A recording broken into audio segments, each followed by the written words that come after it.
नमस्कार। आप देख रहे हैं न्यूज पीआर और मैं हूं आपके साथ रुचिका राज। बीपीएससी 64वीं का रिजल्ट पिछले माह ही घोषित किया गया है और इसमें कई सारे ऐसे अभ्यर्थी थे जिनका एसडीएम के पद पर नियुक्ति की गई है। आज हमारे साथ अररिया की बेटी मौजूद है जिसका नाम सुरभि है। उन्होंने भी एसडीएम के पद पर उनकी भी नियुक्ति की गई है और उनका 23वां रैंक है। तो आइए हम आज उनसे ही बातचीत करेंगे और जानेंगे कि किस तरीके से उन्होंने तैयारी की और आगे की उनकी क्या राय है, आगे वो क्या कुछ करना चाहती है। तो हमारे साथ सुरभि जी मौजूद हैं। बहुत बहुत स्वागत है मैम आपका हमारे चैनल पे और बहुत बहुत बधाई आपको। सबसे पहले हम आपसे ये जानना चाहेंगे। हाँ, सबसे पहले हम आपसे ये जानना चाहेंगे कि किस तरीके से आपने तैयारी किया, क्या कुछ पढ़ाई किया है, और हमारे दर्शकों को बताइए। बिल्कुल, बहुत-बहुत धन्यवाद मैम सबसे पहले। और आपके माध्यम से आपके दर्शकों को भी मेरा बहुत-बहुत प्रणाम। और मैम मैं अपनी एक्सपीरियंस को ज़रूर शेयर करना चाहूँगी उन एस्पिरेंट्स के साथ जो कि बीपीएससी के लिए प्रिपरेशन करते हैं, जो कि इतना बड़ा सपना देखते हैं मैम। सबसे पहली हम्म। बात मैम, आपने इतना बड़ा अगर सपना देखा है किसी एस्पिरेंट ने तो वही सबसे बड़ी बात है मैम। सपने को देखना भी बहुत बड़ी बात है।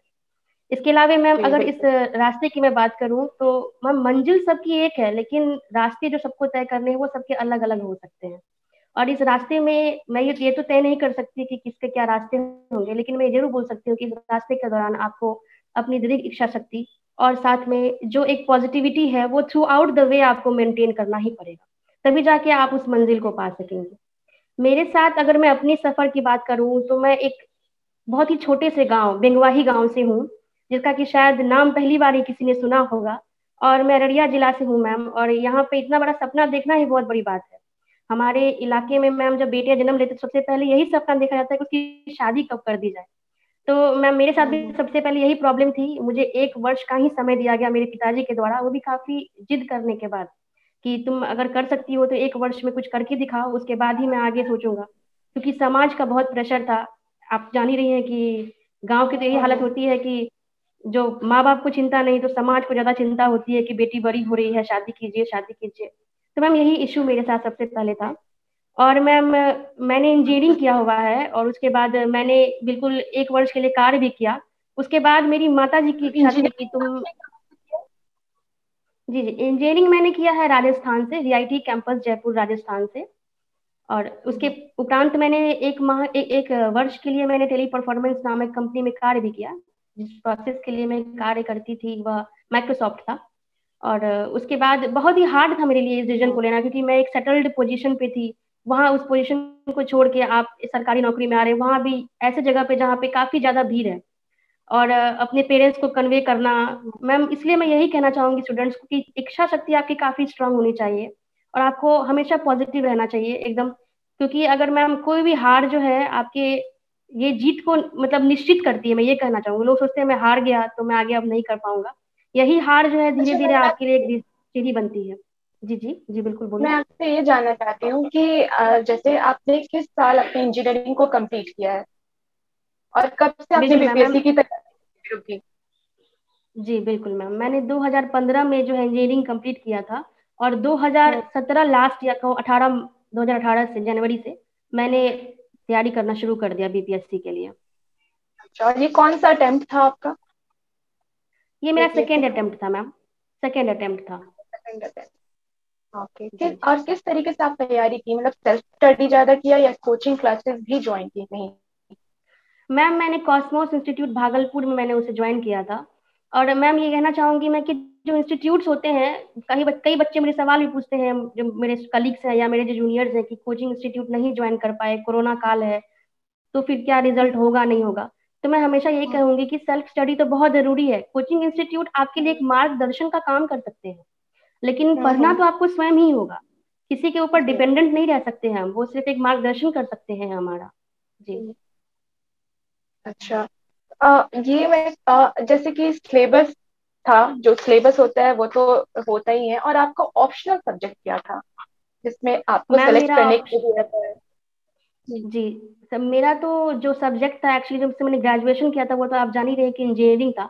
लेकिन मैम हम्म। चूंकि मेरे पास कुछ फाइनेंशियल प्रॉब्लम चल रही थी तो मैं कोई बाहर दिल्ली या पटना नहीं जा पाई, तो मेरे पास ऑप्शन था कि मैं भागलपुर में ही रह के पढ़ सकूं। तो मैम वहाँ पे जो टीचर्स अवेलेबल थे जो मुझे गाइड कर सकते और वो सब्जेक्ट जो मुझे सबसे अच्छा लगा गाइडेंस के अंडर वो ज्योग्राफी लगा। बिल्कुल मैम, ज्योग्राफी लगा मुझे। जियोग्राफी। और जी जी, ज्योग्राफी अच्छा। लगा, काफी कंसेप्चुअल था वो। तो मैंने हम्म। कंसेप्ट को ध्यान में रखते हुए मैंने उस सब्जेक्ट को चुना। अच्छा। बीपीएससी में सेकंड पेपर बहुत हार्ड होते हैं, ऐसा कहा जाता है कि उसमें आपको खुद की ओपिनियन देनी होती है। तो उसकी तैयारी कैसे आपने की और किस तरीके से अपने एग्जाम में क्वेश्चन अटेम्प्ट किए, क्या कुछ अपनी राय रखी, जरा हमारे दर्शकों को बताइए। बिल्कुल मैम, मैं ये कहना चाहूंगी कि हमें हर समय किसी न किसी, जो हमसे जैसे कोई आईएएस ऑफिसर्स हैं या कुछ भी हैं, तो अपने आप को हम उससे कंपेयर कर सकते हैं। बट मैं ये बिल्कुल नहीं कहूंगी कि उन्हें ही सिर्फ कॉपी करके लिख दिया जाए। बस उनके क्या कंटेंट्स हम्म। हैं, क्या है, वो लिखते कैसे हैं, क्योंकि हम एक नए फील्ड में एंटर करने जा रहे हैं। तो हमसे जो पहले ही इस फील्ड में सफलता प्राप्त कर चुके हैं, तो उनके बारे में जानना, उनको रीड आउट करना काफी इंपॉर्टेंट है। तो मैंने भी ऐसे कई ऑफिसर्स हैं, जैसे कि सृष्टि देशमुख हैं, उन लोगों को मैंने काफी फॉलो किया।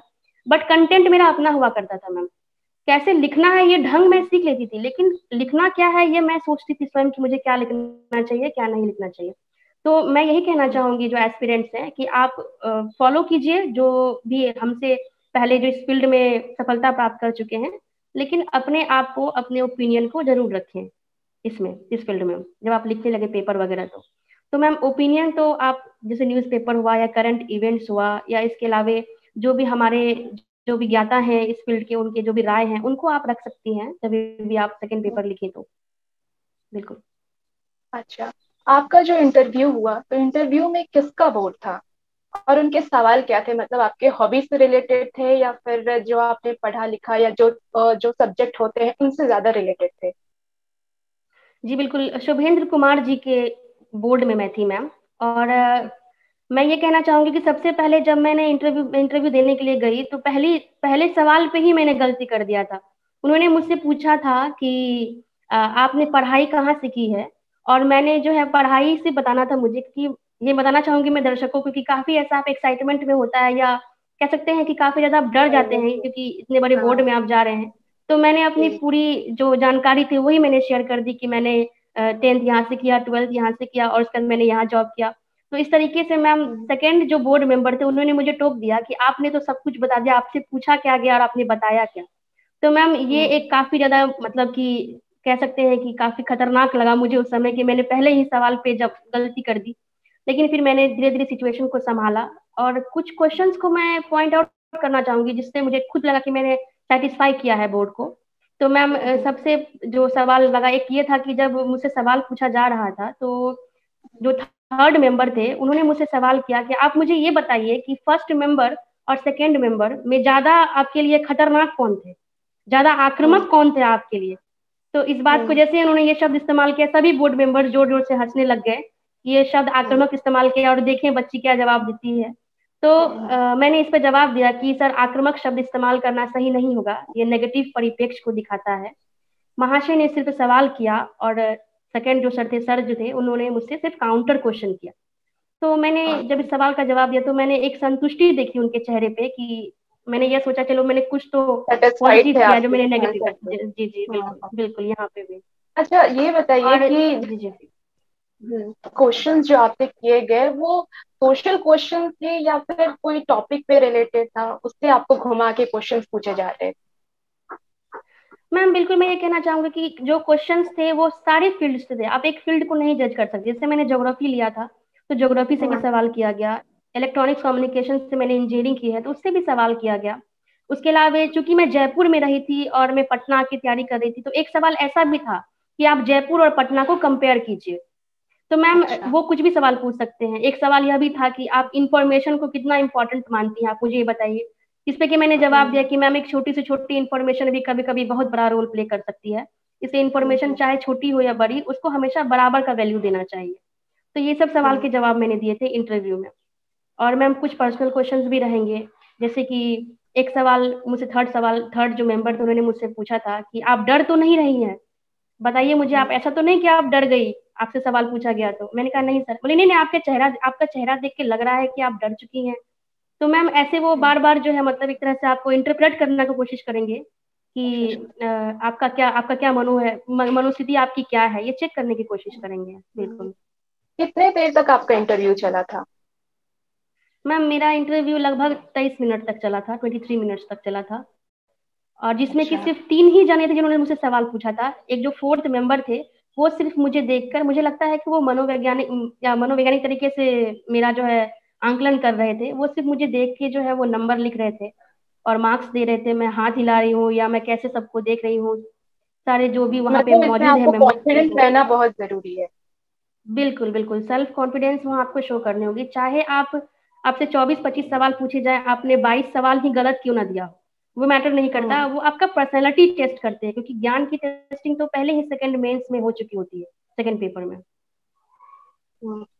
अच्छा, आप मुझे ये बताइए कि जो स्टूडेंट पहली बार अटेम्प्ट देने वाले हैं, अभी फिर से बीपीएससी के फॉर्म आने वाले हैं, जिनका ये पहला अटेम्प्ट है, उन्हें किस तरीके से तैयारी करनी चाहिए, किस तरह से पढ़ाई करनी चाहिए, जो उनका उन्हें इजली वे में उनकी पढ़ाई भी हो जाए और वो ज्यादा टेंशन में ना रहे और एग्जाम भी अच्छे से उनका हो।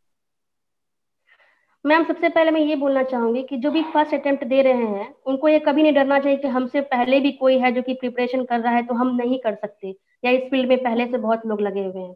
मैम जो हम्म। आजकल का ट्रेंड चल रहा है उसको फॉलो करना चाहिए, जरूरी नहीं कि हम सारे के सारे किताब को पढ़ें। जो भी ट्रेंड को बीपीएससी फॉलो कर रहा है, जैसे कि मैं बता दूं अभी मॉडर्न हिस्ट्री पे काफी जोर है, उसके अलावा जो भी बिहार स्पेशल है, करंट अफेयर्स हम्म। है, इन सब को पढ़ने के बाद ही आप जो है मतलब 80% कह सकते हैं कि 80% तो 80 सवाल तो 80 सवाल तो जरूर सॉल्व कर लेंगे 150 में से। तो मैम आपका मैक्सिमम पार्ट हो गया। तो हम्म। इस तरीके से मैम कॉन्फिडेंस लाना होगा कि किस चीज से किस किस एरिया से पूछा जा रहा है उसको हम अधिक फोकस करें, और बार बार जो मैंने पढ़ा है उसे रिवाइज करते रहें। आजकल तो काफी हम्म। ऑनलाइन मोड्स भी अवेलेबल हैं, हम्म। उसके थ्रू भी जो है आप क्वेश्चन पेपर वगैरह को, प्रैक्टिस सेट वगैरह को बार बार मार्क कर सकते हैं और अपने एक्सपीरियंस को बढ़ा सकते हैं। और कम से कम एक प्रैक्टिस सेट तो हर दिन ही जो है बच्चों को करना चाहिए, हर दिन प्रैक्टिस सेट, बिल्कुल सोने के बाद, सोने के पहले। और कम से कम 150 क्वेश्चन अगर रोज हम करते जाएं विधिवत तरीके से, तो कहा जाए तो एक महीने में ही लगभग हम कितने ही सवाल को कर लेंगे। और बार बार क्वेश्चन ऐसा देखा गया है कि जो पिछले ईयर क्वेश्चन पूछा गया है उसे वो रिपीट करते हम्म। हैं। ऐसा है कि कुछ सवाल को रिपीट भी किया मतलब जाता है। कितने पिछले ईयर जो पूछा गया उसे भी रिपीट होता है या फिर 5 साल के क्वेश्चन को रिपीट किया जाता है? ऐसा भी बिल्कुल कहा मैम, जाता है कि 5 साल आपको के क्वेश्चन को, जी जी, कि 5 पांच साल साल के पहले के क्वेश्चन को क्वेश्चन रिपीट में किया जाता से है। जी रिपीटेड जी, होते हैं क्वेश्चन। हाँ। जी जी, 5 साल के क्वेश्चन को या फिर कुछ ईयर बैक के क्वेश्चन को रिपीट किया जाता है। मैम यहाँ पे मेन फोकस ये होना चाहिए कि आप जान जाते हैं कि बीपीएससी किस एरिया से सवाल पूछेगा।